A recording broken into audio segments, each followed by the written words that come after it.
Hello everyone. तो फिर से एक बार स्वागत है आपका अपने चैनल में। तो आज हम स्टार्ट करने वाले हैं चैप्टर नंबर सेकंड स्टैंडर्ड 8 का। तो हम इसका चैप्टर कवर कर चुके हैं। रह गया था इसका क्वेश्चन आंसर, और मैंने बोला था कि आपको एक शॉर्ट बना के दूंगा, शॉर्ट नोट वाइस वर्सा, जिससे कि आप क्या, अगर आपने एग्ज़ाम के पहले पढ़ा नहीं है और आपको पता है कल इस चैप्टर का टेस्ट है या कल ये भी एग्ज़ाम में आने वाला है, तो सिर्फ आप अपना 15 से 20 मिनट दो और आपको पूरा चैप्टर कवर हो जाएगा विच क्वेश्चन एंड आंसर। आप जाके एग्ज़ाम में अच्छे से अपना क्वेश्चन आंसर लिख के आ सकोगे, वो भी खुद से। ठीक है, तो चलो स्टार्ट कर लेते हैं। तो सबसे पहले इस चैप्टर में क्या था, हेल्थ और डिजीज़ के बारे में बताया था। हेल्थ का एक कंप्लीट जो एक्सप्लेनेशन होता है कि एक इंसान पूरा फिजिकली और मेंटली और सोशली फिट होना चाहिए। ऐसा नहीं किसी को दिख रहा है फिट है बट अंदर से वो कैसा चिड़चिड़ा है, गुस्से वाला है, तो फिर भी वो एक तरफ से एक बीमार माना जाएगा। वो कैसा फिट होना चाहिए, फिजिकली, मेंटली एंड सोशली।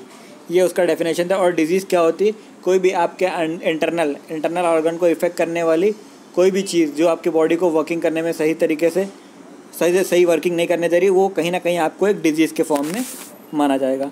तो सबसे पहले हम डिस्टिंग्विश बिटवीन देख लेते हैं, इसके बाद मैं आपको एक्सप्लेन करता रहूँगा और चलता रहेगा। 20 मिनट्स में आपका पूरा चैप्टर कंप्लीट होने वाला है। तो डिस्टिंग्विश बिटवीन है, सबसे पहले इन्फेक्शन डिजीज़ क्या है ना, infection and non infection disease के बारे में हम पढ़ेंगे।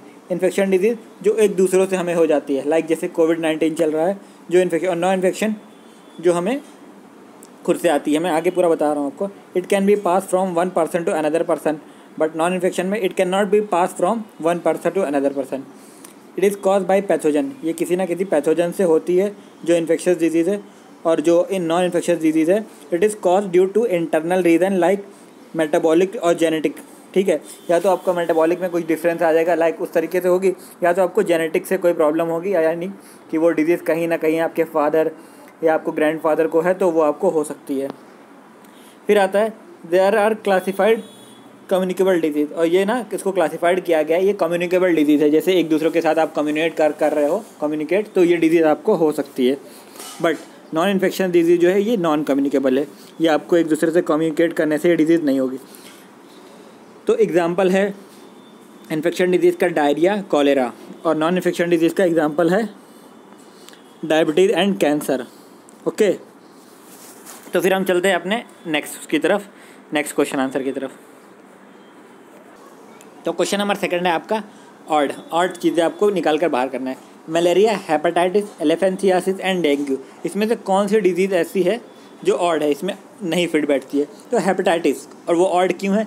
Is a odd one out because it is a type of viral disease. एक हेपेटाइटिस जो है एक वायरल डिजीज़ है ना। बाकी while rest there are spread through the bite of mosquito, और बाकी ये बीमारी आपको किस वजह से होती है? मॉस्किटो के बाइट करने से होती है। फिर सेकंड क्वेश्चन है plague, AIDS, cholera and TB, इसमें से जो एड्स है वो आपका ऑड वन आउट है बिकॉज इट वायरल डिजीज़। जो एड्स है वो viral disease, while the rest of them are bacterial disease. जो एड्स है ना वो वायरस है, वायरस डिजीज़, वायरस के थ्रू होता है। ठीक है, बाकी जो सब है वो बैक्टीरिया के थ्रू होता है। ठीक है, क्वेश्चन नंबर थर्ड है आपका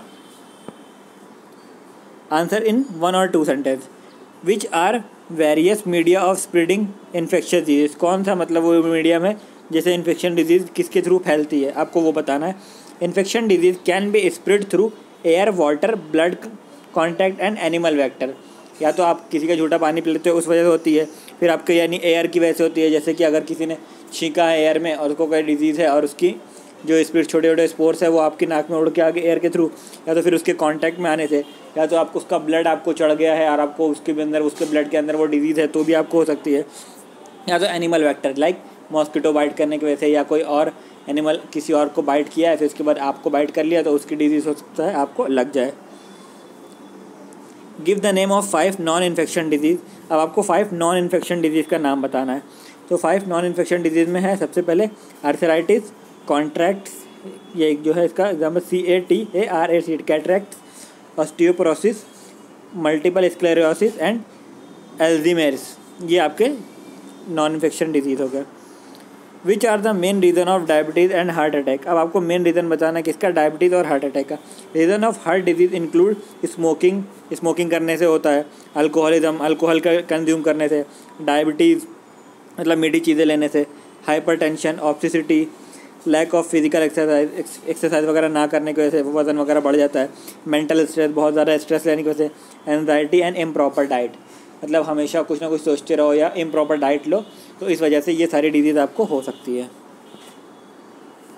ठीक है, फिर आपका नेक्स्ट क्वेश्चन आता है व्हाट कैन बी अचीव और कैन प्रिवेंट, है ना, कैसे उसको बचाया जा सकता है और कैसे उसको अचीव करने से रोका जा सकता है। ठीक है, इसमें से कौन सी चीज़ हमें लेना चाहिए और कौन सी चीज़ से बचना चाहिए। Drinking boiled and filter water, तो boiling and filtration are 2 method of purifying water. ये जो बॉइलिंग और फिल्ट्रेशन है 2 मेथड है किसका, वाटर को क्लीन करने का, यानी प्योरीफाई करने का। Which make it suitable for consuming, जो कि इसको पीने के लिए सुटेबल बनाता है। Drinking boiled and filter water can help in prevent of water borne disease, और इस तरीके से आप वाटर कंज्यूम करते हो तो आपको जो वाटर के वजह से जो बीमारी पैदा होती है उससे आप बच सकते हो, जैसे कि टाइफाइड और कॉलेरा। फिर चलते हैं नेक्स्ट क्वेश्चन की तरफ। अवॉइडिंग स्मोकिंग एंड अल्कोहलिज्म, आपको अवॉइड करना चाहिए स्मोकिंग और अल्कोहलिज्म।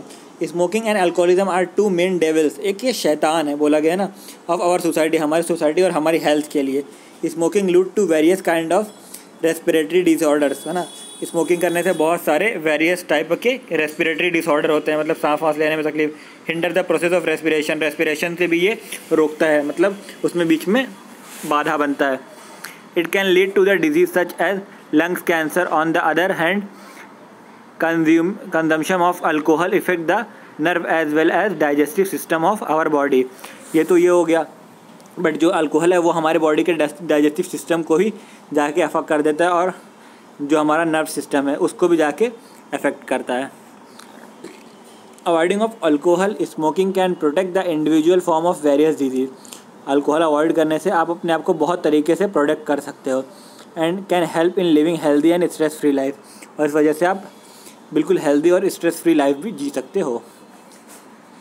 फिर चलते हैं नेक्स्ट क्वेश्चन की तरफ। रेगुलर बैलेंस डाइट एक्सरसाइज, है ना, रेगुलर बैलेंस डाइट और एक्सरसाइज से क्या आपको फ़ायदे हैं। Balance diet and exercise are the key to good health.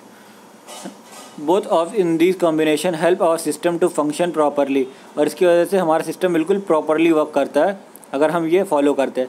Help to maintain a healthy weight, और हमारे वेट को भी हेल्दी रखने में, मेंटेन कर रखने में मदद करता है। रिड्यूस बॉडी फैट हमारा रिड्यूस होता है एक्सरसाइज करने से। Provide energy in our body, और हमारे बॉडी को एनर्जी प्रोवाइड होती है। फिर नेक्स्ट है पॉइंट है इसका, प्रमोट्स गुड स्लीप, और इसके से आपको गुड स्लीप आती है। And make a better about our self, और आप अपने आप को खुद बेटर बना सकते हो खुद से। फिर हमारा नेक्स्ट क्वेश्चन है proper checking of blood before blood donation. आपको आपका ब्लड चेक करा लेना चाहिए अगर आप डोनेट करने वाले हो तो डोनेशन से पहले। क्यों, अब वो जान लेते हैं। Proper checking of blood before donation is required to check that the blood can be transfer is safe in all aspect, ताकि जो आप सेव करने वाले वो हर तरीके से सेफ है या नहीं। Because there are chances of transfer of infection disease, हो सकता है आपके अंदर कोई इन्फेक्शन डिजीज़ हो जो आपके ब्लड के थ्रू किसी इंसान से ट्रांसफ़र हो जाए, फ्रॉम डोनर से, जिसको भी आप ब्लड दे रहे हो उसको वो चीज़ ट्रांसफ़र हो जाए, है ना। Suffering from any kind of disease, अगर कोई बीमारी आपको है। And other important factor for checking of blood before, और जो अलग अदर एस्पेक्ट है कि क्यों हमें चेक करा लेना चाहिए before donation, is to check that donor is not anaemic. ऐसा तो नहीं कि डोनर के अंदर खुद खून की कमी और वो डोनेट कर रहा है, डज नॉट हैव एनीमिया, मतलब उसके अंदर होमोग्लोबिन की कमी वगैरह है। तो इस वजह से आपको ब्लड डोनेट करने से पहले प्रॉपर चेकिंग करा लेना चाहिए। Read the passage and question and answer, ये बहुत इंटरेस्टिंग सा आपकी बुक में दिया है, आपको ये आंसर खुद से लिखना था, बट मैंने आपके लिए पूरी तरीके से इसको बना के और अच्छे से कई बार चेक करके इसको रेडी किया है। अब आपको देखना है। Master X is a 3 year old child is a dweller with his family in a slum. एक लड़का था, वो 3 साल का है, पूरा 3 साल का बच्चा है, वो अपनी फैमिली के साथ रहता है। कहाँ पे, एक स्लम एरिया में रहता है, और उसका जो बाप है वो शराबी टाइप का है ना, मतलब अल्कोहल कंज्यूम करता है, और उसकी माँ जो है वो घरों में काम वगैरह करती है, तो उसको बहुत कम नॉलेज है बैलेंस डाइट वगैरह की। तो जो मास्टर एक्स जो लड़का है can suffer from which different possible disease, तो वो कौन कौन सी डिजीज़ से सफ़र कर सकता है, आगे जो कंडीशन दी है। तो आंसर इसका मैंने बनाया है आप लोगों के लिए, और काफ़ी तरीके से चेक किया answer. Since the house of master x, जो उसका घर है वो नियर बाय टॉयलेट है ना, तो वो स्लम एरिया में रहता है, इससे चांसेस होता है कि वहाँ पे गंदगी रहती होगी थोड़ा बहुत, है ना। देयरफॉर चांसेस दैट में सफ़र फ्रॉम डिजीज़ लाइक, उसको कौन कौन सी डिजीज़ हो सकती है, सैल्मोनेलोसिस, है ना, shigellosis, diarrhoea, trachoma, tapeworm infection and threadworm जैसी डिजीज़ हो सकती है उसको। फिर आगे इसका अंदर नेक्स्ट पार्ट है, उसमें ये दिया है, एक सेकेंड, कि अब उसमें नेक्स्ट पार्ट है कि आप उसकी फैमिली की हेल्प कैसे कर सकते हो इस सिचुएशन में। तो ठीक है, अगर आपको आंसर ब्लर दिख रहा हो तो ऊपर जाइए 3 डॉट पे, वहाँ पे क्वालिटी का ऑप्शन दिया होगा, वहाँ पर क्वालिटी इंक्रीज़ कर लेना, आंसर आपको क्लीन दिखने लगेगा। तो इन दिस केस आपको कैसे हेल्प कर सकते हो, तो in this case the family need to be made aware about cleanliness, उसकी फैमिली को जाके अवेयर कर दें कि हम लोग को साफ़ सफाई कैसे रखना चाहिए, है ना, अराउंड के घर के आसपास। Therefore no need to explain, है ना, देयर देन उसको एक्सप्लेन करें ना किसके इंपॉर्टेंस ऑफ बैलेंस डाइट, उसकी माँ को समझा के बैलेंस डाइट का क्या इंपॉर्टेंस है for them and their child, उसके लिए और उसके चाइल्ड के लिए। Since the father is drunkard, उसका बाप जो है अगर वो ड्रंकर्ड है तो उसको नीड है काउंसलिंग की, उसको समझाएं और ट्रीटमेंट दें कि ताकि वो कैसे अपनी ये अल्कोहलिज्म की हैबिट छोड़ दे। Which disease can occur to the father of master X, और उसके बाप को कौन सी डिजीज़ हो सकती है। The father of master X is a drunkard which means he might suffer from disease such as heart disease, liver cirrhosis, है ना, ulcer and gastrointestinal problem and brain damage disease. वो अल्कोहलिज्म है, उसको alcoholic है, इसलिए उसको ये सारी डिजीज़ें हो सकती है उसके फादर को। फिर क्वेश्चन है, give the preventive measure of the following disease. तो आपको सबसे पहले मैं बता दूँ, dengue is a mosquito borne disease which is transmitted by the Aedes mosquito which grow in a clean and stagnant water, कि एक मॉस्किटो से पैदा होने वाली डिजीज़ है और वो जो मॉस्किटो का नाम है उसको एडीज़ मॉस्किटो बोलते हैं। और ये कहाँ पे, क्लीन साफ़ वाटर में तो पैदा होती है, लेकिन वो साफ़ वाटर कैसा, जो एक स्टेगनेंट हो, एक जगह काफ़ी दिनों से ठहरा हो। ठहरा वाटर जैसे आपके कूलर में हो सकता है, बारिश का वाला छत पे हो सकता है, छत पे कोई पॉट वगैरह रखा हुआ उसका हो सकता है। The breeding of this mosquito can be prevented by adopting the following step, और इसके मॉस्किटो की जो ब्रीडिंग होती है, जो वो ब्रीड करता है 1 से 2, 2 से 4 बच्चे लेइंग एग करता है, उसको कैसे हम बच सकते हैं। Larvae eating fish should be introduced into pond, अगर आपके घर के आसपास पॉन्ड है तो उसमें जो लार्वा ईटिंग वाली फ़िश होती है उसको डाल देना चाहिए। Collection and storage of water should always be done in a close vessel, जहाँ भी आप पानी वानी भर के रखते हो, है ना, कलेक्ट करके, वो क्लोज वेसल वाला डब्बा होना चाहिए जिसको उसका वेसल, ताकि आप क्लोज रख सको। Potted plant should have proper drainage to get avoid collection of water, जो आपके पॉट का प्लांट है उसको टाइम टू टाइम आपको सुखा लेना चाहिए, ड्रेन कर लेना चाहिए, और आपका ड्रेनेज सिस्टम अच्छा होना चाहिए, और अवॉइड करना चाहिए वाटर को पॉट वॉट में जमा होने से, कलेक्ट होने से। तो इस तरीके से आप बिल्कुल सेफ़ रह सकते हो। देन आती है बात कैंसर। तो कैंसर जो है, प्रिवेंटिव मेजर ऑफ कैंसर है वह हेल्दी डाइट। सबसे पहले तो उसको एक हेल्दी डाइट लेना चाहिए, एक्सरसाइज करना चाहिए रेगुलरली, अवॉइड करना चाहिए स्मोकिंग एंड अल्कोहल, और रेगुलर चेकअप लेते रहना चाहिए। फिर आती है आपकी बात एड्स की।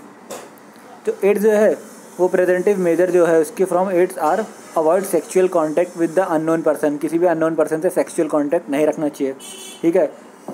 Screening of blood before transfusion, जो ब्लड की स्क्रीनिंग करा लेना चाहिए कभी, अगर ब्लड आप किसी से ले रहे हो या दे रहे हो तो। Avoid the sharing of needles, और कभी भी आप नीडल्स वगैरह अगर इंजेक्शन वगैरह लगाना चाहते हो तो शेयरिंग ऑफ नीडल्स बिल्कुल अवॉइड करना चाहिए, हमेशा न्यू सिरिंज और इंजेक्शन आपको यूज़ करना चाहिए। अब आती है बात एक्सप्लेन द इम्पोर्टेंस। तो सबसे पहले इम्पोर्टेंस हमको जानना है किसकी, बैलेंस डाइट की।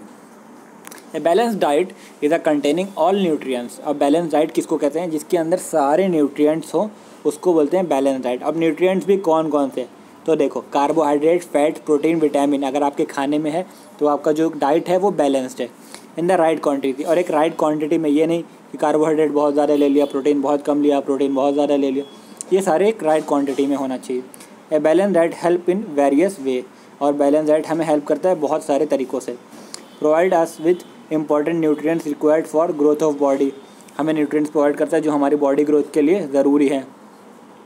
Help us to stay fit and free from disease, हमें डिजीज़ से फ्री और फिट रखता है ना, दूर रखता है।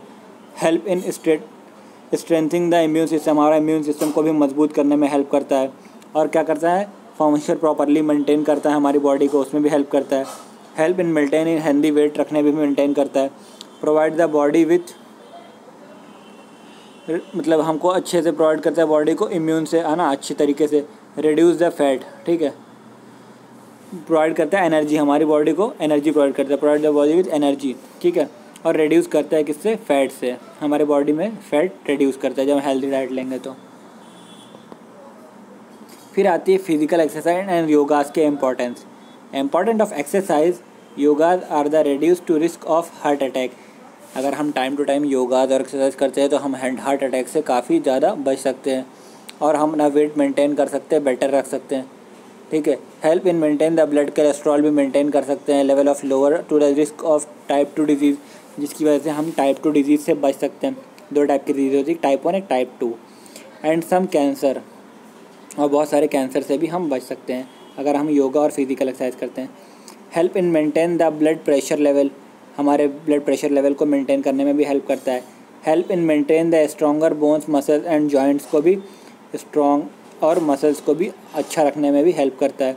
And lower the risk of osteoporosis, मतलब बोन्स के टूटने में को बचाने में भी ये हेल्प करता है, रिस्क कम हो जाता है आपके बोन्स के टूटने का, कभी आप गिर गए तो। फिर बनाना है make a list, viral disease का लिस्ट बनाए तो वायरल डिजीज़ में आता है measles, mumps, swine flu, chicken pox. फिर बैक्टीरियल डिजीज़ में आप कहते हैं आते हैं tuberculosis, diphtheria, tetanus, cholera and typhoid. Disease spread through the insect, और इंसेक्ट से जो डिजीज़ आपको मिलती है उसमें आते हैं डेंगू, मलेरिया और प्लेग। फिर हेरिडिटी डिजीज़, इसमें आते हैं जो आपको आपके फैमिली या आपके दादा परदादा से आ रही, जिसको जेनेटिक डिजीज़ भी बोलते हैं। उसमें आता है डायबिटीज़, हाइपरटेंशन एंड कैंसर। फिर आपका आता है क्वेश्चन नंबर 9, तो इसमें देख लेते हैं। क्वेश्चन नंबर 9 में बोला है उसने, right the information and modern diagnostic centre of treatment of cancer. आपको इसमें डायग्नोस्टिक टर्म बताना किसका, ट्रीटमेंट ऑफ कैंसर। तो सबसे पहले इसका डायग्नोस्टिक जानते हैं क्या होता है। देयर आर मेनी टेक्निक, जो बहुत सारी टेक्निक आ गई है किस तरह से डायग्नोसिस करने की कैंसर को, है ना, और बहुत अलग अलग एप्लीकेशंस उस मशीन्स के हैं, डिपेंड आते टाइप करते हैं कि कौन से टाइप का आपको कैंसर है। Biopsy, histopathological studies, CT scan, MRI are use in diagnosis of cancer. ये सारी चीज़ें यूज़ की जाती है किसमें, डायग्नोसिस ऑफ कैंसर में। कौन कौन सी, तो आप देख सकते हो यहाँ पे बायोप्सी, ये हिस्टोरिकल स्टडीज़ और सीटी स्कैन और एमआरआई, ये सारी चीज़ें यूज़ की जाती है, ठीक है। और फिर आपको जो मेन 3 वो हैं, वो आपको कौन कौन से, radiography, CT scan, MRI are the modern technique, और ये सब मॉडर्न टेक्निक है। कौन कौन से, radiography, CT scan, MRI use in cancer diagnosis में यूज़ की जाती है। CT scan uses X ray to generate 3D image, जो सीटी स्कैन से एक 3D इमेज जनरेट होता है आपके इंटरनल ऑर्गन का, जिससे मालूम पड़ता है आपके ऑर्गन में कहाँ कौन सा प्रॉब्लम है। एक्सरे से तो सिर्फ 2D इमेज, तो उससे सिर्फ फ्रंट का दिखता था, बैक का दिखता ही नहीं था। एमआरआई यूजेज, तो MRI uses strong magnetic field. MRI में क्या होता है, एक मैग्नेटिक फील्ड आपकी बॉडी की चारों ओर घूमती है ना, जो नॉन आयोनाइजिंग, जो रेडिएशन पैदा नहीं करती, और जो एक्यूरेटली डिटेक्ट कर लेती है पैथोलॉजिकल एंड फिजियोलॉजिकल चेंज, आपके लिविंग टिश्यू में क्या क्या चेंज आए हैं वो हमें मालूम पड़ जाता है। हाँ ये टिश्यू ऐसे होने चाहिए थे, लेकिन अब इसमें ये चेंज आ गए, मतलब कोई ना कोई प्रॉब्लम है। फिर हम अब इसके डायग्नोसिस तो हो गया, अब इसके ट्रीटमेंट के बारे में जानेंगे, ठीक है। तो ट्रीटमेंट ऑफ कैंसर, ये पार्ट 2, उसी क्वेश्चन का पार्ट 2 है, ट्रीटमेंट ऑफ कैंसर। तो बहुत अलग अलग तरीके हैं, बहुत 3 मेजर तरीके हैं, सर्जरी, रेडियोथेरेपी और केमोथेरेपी। सर्जरी में क्या होता है, सीधा उस जगह को कट करके रिमूव कर देते हैं, स्पेसिफिक केसेस में होता है, बहुत अलग अलग टाइप के, कुछ टाइप में होता है। रेडियोथेरेपी में क्या होता है, ये टेक्निक है जिससे सेल को रेडिएशन देते हैं, बाकी उसके आजू बाजू की जो सेल है उसको बचा कर, है ना, और जो ख़राब सेल है उसको रेडिएशन से मारने की कोशिश करते हैं, यानी ख़राब मतलब उसको रिमूव कर देते हैं रेडिएशन से, उसको एटेनुएटेड कर देते हैं सपोज़। फिर आता है केमोथेरेपी, इसमें यूज़ करते हैं ड्रग्स, मतलब दवा खिला के ट्रीटमेंट करते हैं कैंसर का, और ये दवा का साइड इफ़ेक्ट होता है ना। साइड इफ़ेक्ट क्या होता है आपने देखा होगा, तो आप ये मत सोचना किसी को अगर कोई टकला दिख रहा है या किसी के सारे बाल हेयर फॉल हो गया कि वो कैंसर, उसको कैंसर की वजह से नहीं हुआ। जो कैंसर में कीमोथेरेपी वाली ड्रग दी जाती है ना, उसका साइड इफ़ेक्ट है ये, देख लो। जैसे this chemotherapeutic drug are specific for particular tumour and have a side effect such as hair fall और एनीमिया। उसके अंदर हेयर फॉल हो जाते हैं क्योंकि वो इस ड्रग का साइड इफ़ेक्ट है। तो वो जब ड्रग का साइड इफ़ेक्ट उसको अच्छी तरीके से हो जाता है, पूरी तरीके से वो ठीक हो जाता है, उसके बाल वगैरह वापस आ जाते हैं। तो अब नेक्स्ट क्वेश्चन की तरफ बढ़ते हैं। नेक्स्ट क्वेश्चन है इनलेस दा। ये क्वेश्चन पढ़ने के बाद तो अब डॉक्टर बनने वाला हो, क्योंकि इसमें बहुत कुछ खास दवाओं के नाम दिए और उनके फॉर्मूले दिए हुए। तो देख लो आप लोग। Analyse the name and composition of medicine present at your home. कौन कौन सी आपके होम में एटलीस्ट होना चाहिए ये सारी मेडिसिन। तो सबसे पहले पैरासिप होना चाहिए, जैसे पैरासीटामोल, एसिटोफिनॉन उसका फार्मूला है। डाइजीन होना चाहिए, डाइड aluminium and hydroxide magnesium. Volini gel सुना ही होगा, मूव की तरह होता है, जिसमें डाइक्लोफेनाक और डायमिथाइल बिपिलिस्नेट है ना, ऑयल, ये सब होते हैं। फिर वोमिकाइन, ये एक वोमिटिंग की दवा होती है, टैबलेट होता है, जिसके अंदर ऑन्डेस्टेरॉन होता है। तो अब आपका हो गया ये चैप्टर कंप्लीट। अब आपको नेक्स्ट चैप्टर कौन सा चाहिए आप फटाफट कमेंट में लिख सकते हो, और आपको क्या प्रॉब्लम आई इस चैप्टर को समझने में, या मैं क्या इंप्रूवमेंट कर सकता हूँ, तो प्लीज़ कमेंट में मेंशन कर दो, ताकि अगली बार जो मैं नेक्स्ट चैप्टर अपलोड करूँ वो उस इम्प्रूवमेंट के साथ अपलोड करूँ। तो फटाफट कमेंट कर दो और पढ़ो और शेयर करो और सब्सक्राइब करो, लाइक कर दो। कुछ करो या मत करो यार, लाइक और शेयर ज़रूर कर देना, ठीक है। और सब्सक्राइब तो कर ही देना, क्योंकि तुम्हें अगर नेक्स्ट चैप्टर चाहिए तो 6 to 12 में सारे चैप्टर कवर करने वाला हूँ हर सब्जेक्ट के।